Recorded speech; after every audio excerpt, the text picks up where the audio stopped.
कान में डालो और एक को बट में डालो। जो इस तरीके से काफी हैरान होता है, लेकिन फिर भी वो एक रॉड को अपने मुंह में, एक कान में और एक हाथ में पकड़ लेता है। लेकिन तभी वो डॉक्टर कहता है कि शायद मुझसे कुछ गलती हो गई है, जो रॉड तुम्हारे मुंह के अंदर है उसे अपने बट में डालो, ये बट की रॉड है। और अब जो वहां से भाग जाता है और इलेक्ट्रोड से अपने मुंह को साफ करता है। इसके बाद जो एक डॉक्टर के पास जाता है। डॉक्टर सिगार पीते हुए उसके पास आता है और उसके कपड़े ऐसे होते हैं जैसे कि वो सड़क छाप आदमी हो, और उसका बिहेवियर, भाषा बिल्कुल कैजुअल होती है। वो डॉक्टर को कहता है कि शायद आर्मी वालों ने मुझे ड्रग्स दिए हैं, जिससे मुझे अलग अलग चीजें दिख रही हैं और महसूस हो रही हैं। आप मुझे कोई दवा देकर पहले के जैसे ठीक कर दीजिए। लेकिन डॉक्टर को उसकी कोई भी बात समझ में नहीं आती। डॉक्टर को ऐसा लगता है कि उसे कोई गहरा सदमा लगा है, और डॉक्टर उसे अब समझाता है, और उसके समझाने में समझाना कम, गालियां ज्यादा होती हैं। अब डॉक्टर उसे कहता है कि इस मशीन के अंदर अपना हाथ डालो ताकि हम तुम्हारा टैटू स्कैन कर सकें। लेकिन तभी जो वहां पर देखता है कि ये साल 2505 है, यानी कि 500 साल बीत चुके हैं, क्योंकि जब उसे स्लीपिंग चैम्बर में डाला गया था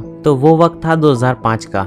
अब जो खिड़की से बाहर देखता है तो वो देखता है कि पूरा शहर तबाह हो चुका है और यहाँ पर सारी बिल्डिंग गिर चुकी है, और जितने भी सभी लोगों को वो जानता था वो अब मर चुके हैं। और जब डॉक्टर को ये बात पता चलती है कि इस आदमी के हाथ पर टैटू नहीं है तो वो बहुत ज्यादा डर जाता है और चिल्लाने लगता है। डॉक्टर कहता है कि ये अनस्कैनेबल है, इसे स्कैन नहीं किया जा सकता, क्योंकि इस वक्त में हर एक इंसान के हाथ में टैटू होता है। और इसी वजह से जो अब वहां से भाग जाता है, और अब उसकी समझ में सब कुछ आ जाता है। वो एक ऐसी सदी में पहुंच चुका है जहाँ पर इकोनॉमी बिल्कुल खत्म हो चुकी है, और यहाँ पर जितने भी लोग हैं ये सब मूर्ख हैं। अब जो को यहाँ पर पुलिस पकड़ लेती है और उसे कोर्ट में पेश किया जाता है, और उसका वकील वही आदमी होता है जिसके घर में जो का चैम्बर गिरा था और दीवार तोड़कर अंदर आ गया था। यहाँ पर जो पर 2 आरोप लगते हैं कि एक तो उसने हॉस्पिटल का बिल नहीं चुकाया, और दूसरा उसके हाथ में टैटू नहीं है, जो कि एक बहुत बड़ा गुनाह है। और जब दूसरा वकील जो पर यह आरोप सिद्ध कर रहा होता है, तभी जो का वकील बोलता है आई ऑब्जेक्ट। जो को यहाँ पर ऐसा लगता है कि ये मुझे अब निर्दोष साबित कर देगा, लेकिन ये आदमी कहता है कि इसने सिर्फ ये 2 काम नहीं किए हैं, इसने मेरे घर को भी तोड़ा है, और सबसे बड़ी बात, इसने मुझे शो देखते हुए डिस्टर्ब किया। जो यहाँ पर सच्चाई बोलने की कोशिश करता है, लेकिन उसकी बात कोई नहीं सुनता, सब लोग उसका मजाक बनाते हैं, और जज कहता है कि यू आर गिल्टी। अब जो को यहाँ पर जेल में ले जाने से पहले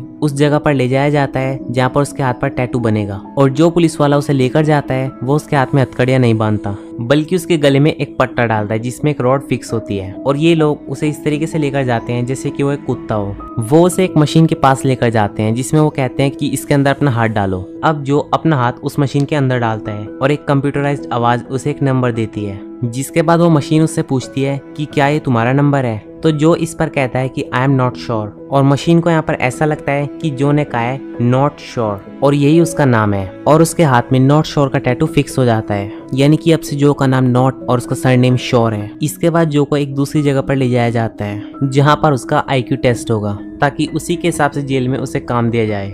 और वहाँ पर उससे इस दुनिया का सबसे मुश्किल क्वेश्चन पूछा जाता है। वो उससे पूछते हैं कि अगर आपके पास एक बाल्टी है जिसके साथ 2 गैलन्स हैं और दूसरी बाल्टी के साथ 5 गैलन्स हैं, तो तुम्हारे पास कितनी बाल्टी हैं? जो हैरानी से बोलता है 2, क्योंकि ये सवाल जो के लिए कुछ भी नहीं है, लेकिन इस वक्त में ये सवाल बहुत बड़ा सवाल है। लेकिन इसके बाद जो को जेल में ले जाया जाता है जहाँ से वो भाग जाता है। वहीं दूसरी तरफ ये दिखाया जाता है कि रीटा भी अपने चैम्बर से निकल चुकी है, और एक बार फिर से वो इस दुनिया में प्रोस्टिट्यूशन का काम करना शुरू कर देती है। लेकिन उसे यहाँ पर एहसास होता है कि यहाँ पर सभी लोग बेवकूफ हैं। वो उनसे पैसे ले लेती है और कहती है कि 2 दिन बाद आना, और लोग उसकी बातें मान जाते हैं। इस तरह से यहाँ पर रीटा पैसे भी कमा रही होती है और उसे कुछ काम भी नहीं करना पड़ रहा होता है। वहीं जो भागकर वापस अपने वकील के पास जाता है जिसका घर उसके स्लीपिंग चैम्बर से टूटा था। जो के पीछे पुलिस भी होती है, और जो अपने वकील फीडो को कहता है कि जिस वक्त से मैं यहाँ पर आया हूँ उस वक्त में इंसान किसी टाइम ट्रेवल नाम की मशीन को बनाने वाले थे।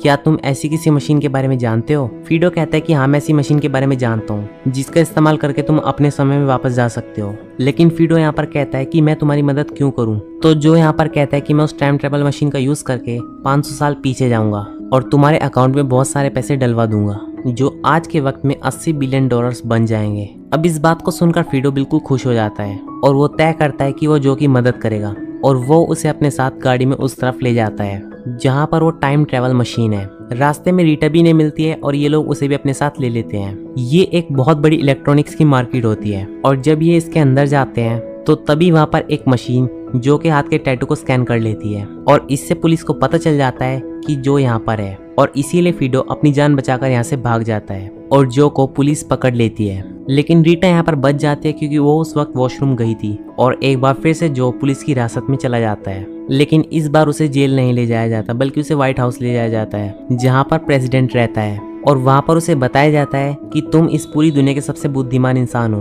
क्योंकि जेल में जो तुम्हारा आईक्यू टेस्ट हुआ था उससे ये पता चलता है कि तुम इस दुनिया के सबसे ज्यादा बुद्धिमान इंसान हो। क्योंकि जेल में जो क्वेश्चन उससे पूछा गया था वो क्वेश्चन इस दुनिया का सबसे हार्ड क्वेश्चन था, जबकि जो के लिए बहुत आसान क्वेश्चन था। हालांकि जो को अपनी दुनिया में सब लोग बेवकूफ मानते थे, लेकिन इस दुनिया में वो सबसे ज्यादा बुद्धिमान है। अब यहाँ पर प्रेसिडेंट आते हैं जो कि 5 बार स्मैकडाउन के चैंपियन बन चुके हैं। साथ ही साथ वो इस दुनिया के बहुत ही बड़े पॉर्न स्टार भी हैं और काफी समय से वो अमेरिका के प्रेसिडेंट भी हैं। और इनकी भाषा, रहन सहन, चाल चलन पूरी तरीके से अभद्र होता है। अब प्रेसिडेंट कमाचो पब्लिक के सामने जाते हैं और उनसे कहते हैं कि मैं इस बार फसल की सारी परेशानियों को खत्म कर दूंगा। दरअसल इस वक्त में फसलें नहीं उगती हैं। और अब वो बताते हैं कि हमारे पास क्योंकि अब ऐसा इंसान है जिसकी आईक्यू बहुत ज्यादा है, जो हमारी सारी प्रॉब्लम्स का सोल्यूशन है। इस आदमी का नाम है नॉट श्योर और ये आदमी